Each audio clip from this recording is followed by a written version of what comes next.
Hey everybody, it's Mr. Buro from Staten Tech, and today we're going to be doing the 3 array commands, the rectangular array, polar array, and path array that are present in AutoCAD. So the first one we're going to start off with is the rectangular array. I set up a picture of a bubble T, which is not grouped. That's 42 different objects right there. To create that picture of a bubble T, just to show you that it works with many objects at the same time. I'm going to select rectangular array from the modify menu. The rectangular array is going to make a set of these bubble T's in a design that is made of rows and columns. So I'm going to select the item and press enter. And by default, it did a 4x3. The array menu popped up. There's always going to be a context-sensitive menu that pops up. You can see the tab that says Array Creation. I'm clicked onto Rectangular. There's the first set of items is for columns. The second set is for rows, and then for levels. Levels is for 3D. We're not really going to be messing with that right now. But yes, you can make 3D arrays of objects that are either 2D or 3D. But if I edit the number of columns right here, it starts off with 4. So if I change it to 6, you'll see 2 columns get added on right away. Same thing with the rows. I'm going to back up a little bit just to show more space, and I'll change the rows to 5, and you'll see 2 of those pop up right there. Also, if we take a look at the grips that are out there, there's this square grip on the upper right-hand corner of the array, and that will allow you to shrink or grow the array just by dragging your mouse, which is a pretty powerful thing. Spacing between the items is maintained when using that grip. This triangular grip also changes the number of rows by clicking and dragging, and this triangular grip that's on the outside also changes the number of columns by clicking and dragging. But the other grips, the inner grips that are over here, that are triangular, this controls the amount of space in between the objects, and you are allowed to, of course, overlap those objects if you want to. So that is directly controlled with those grips in a very convenient fashion. And you, of course, can type while you're doing that. So if I typed in the number 5, that would set a spacing of 5 in between them, which did, in fact, modify this particular function right here, which is great. So if I type in the number 5, it will change that number right there. So if I double it to 10, you'll see the space in between them get doubled on the fly, which is a really great thing. You could also adjust the size in total of the objects. These boxes tend to be linked to each other, so it's pretty great the way they are. Like if I set this to be 50 instead of 70, it actually changed everything that's there, which is really great. So you don't have to worry about adjusting all 3 items at the same time. And the last thing that I want to show is this button that says associative. Associative means that the array will persist. So if I close it and then click on one of these objects, they all light up as the array, and I could once again edit the array options right here in that context-sensitive area. Some of these options have also changed right here. As I'm editing the array, it actually allows me to edit the source, which is pretty great. But that's about it. So that's the rectangular array.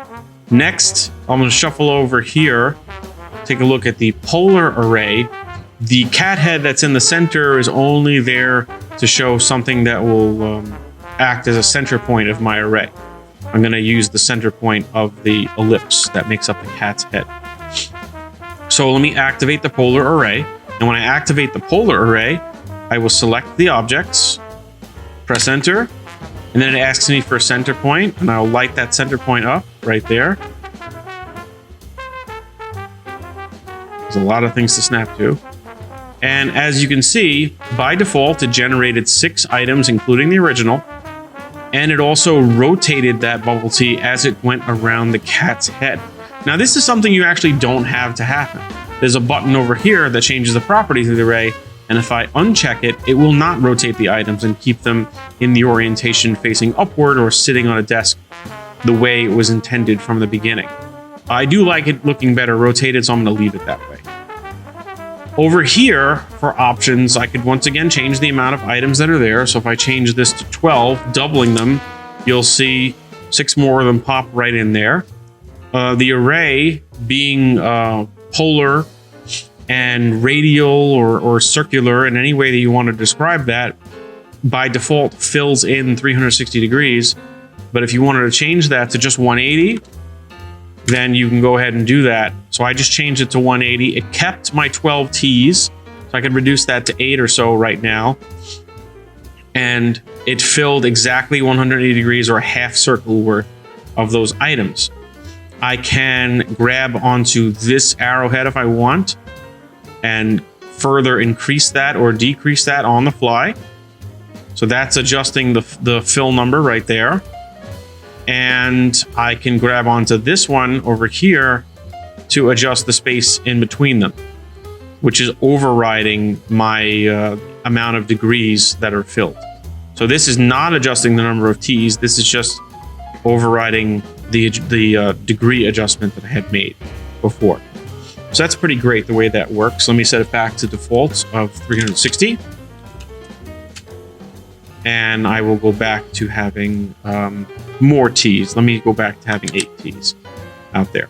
Okay, so now I have my 8 bubble T's back. We can go to rows now. And if I increase the number of rows to, let's say, 3, you'll see that there are 3 rows of T's that come outward. And again, I could change the rotation, have them rotating or not rotating. And the space in between the rows can either be controlled by the grips, which would change this number. Right now it's set at 9. If I reduce it to 8, you'll see it drop down slightly. Or the total number of distance can be adjusted right here, or you could adjust that on the fly here. And this actually will increase the number of rows as you go outward or inward, which is a really great feature to have. Most of the time though, your array is a set of 1. Levels, like I said, were for 3D, so we're not really going to talk about that so much. I said before, the associative thing preserved the array. So like if I come out of the command where I have nothing selected and then reselect an item, then the array stays within. If I wanted to disassociate the array from itself, I could just, of course, use the explode command, and that'll separate the 8 bubble T's to be separate T's again. Something that I also could have mentioned before in the rectangular array, which I'm going to choose to say right now, is that you could make an array with an array. So if I wanted to make a rectangular array of my polar array, I can do that, as you can see. Or, let me undo that. And more interestingly, I can make polar arrays out of my array as well. And this time I'll just use a space over here to rotate around. And you can see that I have 6 of those items set up very, very, very nicely. So you can do a lot with arrays. I highly recommend messing around with them because they're really, really good at generating very complex patterns and really beautiful aspects, as well as things that are mathematically, taking advantage of the array function very quickly. And the fact that they can also remain editable afterwards is an extremely powerful thing. One of the newest array features is the other type of array, which is called a path array. This is a polyline that I drew and I edited to become a spline. So I use the spline command in the poly edit function to curve it. And then I have another one of my random bubble T's over here. And I'm going to use this to show off the path array. So the path array is pretty simple. When you select the object, press enter, and then select the curve that you want to send the path through. And as you can see, it went ahead and spaced out the bubble T's to some sort of default item where they had a nice little space in between them.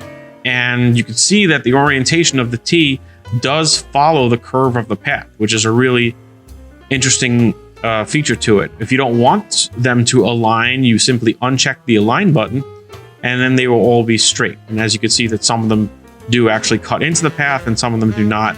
as well as like the space in between the center points of the items staying consistent, which allows overlap when they're being stacked vertically, but when they're being put next to each other horizontally, they look like they space pretty nicely. In the path array, you can grab onto a grip, just like always, and change the space in between the T's, which does increase and decrease the amount of T's that are there. Plus, if you wanted to edit that type of stuff, you can do that as well. So if you wanted to go ahead and change like this number over here, I could do that. I could just change this to 6 if I want to, and that will increase the amount of T's greatly. Bring it out to like 12 because I want to demonstrate one more thing, which is rows. So if I turn the number of rows up from 1 to, let's say, 3, it'll make 3 rows of those T's, which looks very awkward as it follows the curve. Maybe not if I hit the align button. No, it's a little bit different. Still kind of looks jumbled up over here, but you get the idea. This can become very, very useful when creating like a series of dots or a very simplistic shape that follows the path. Also, I'd like to specify that once it's gone, you can still edit it just like any other. So if I knock this back down to 1 row and then I close the array, look at this. I can just actually delete the path, and the path array remains editable and it remains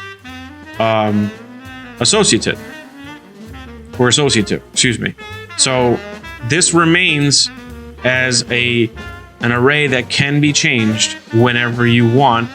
If I would have not deleted the path, I can then actually edit the control points of the path and change where the path is created or the direction of the pathway with the array. So that's a pretty powerful thing. Once you delete the pathway though, you can't really change it anymore as far as its direction is concerned. Only edit the actual properties of the array, which is the number of items or whether or not they align or not align with the path.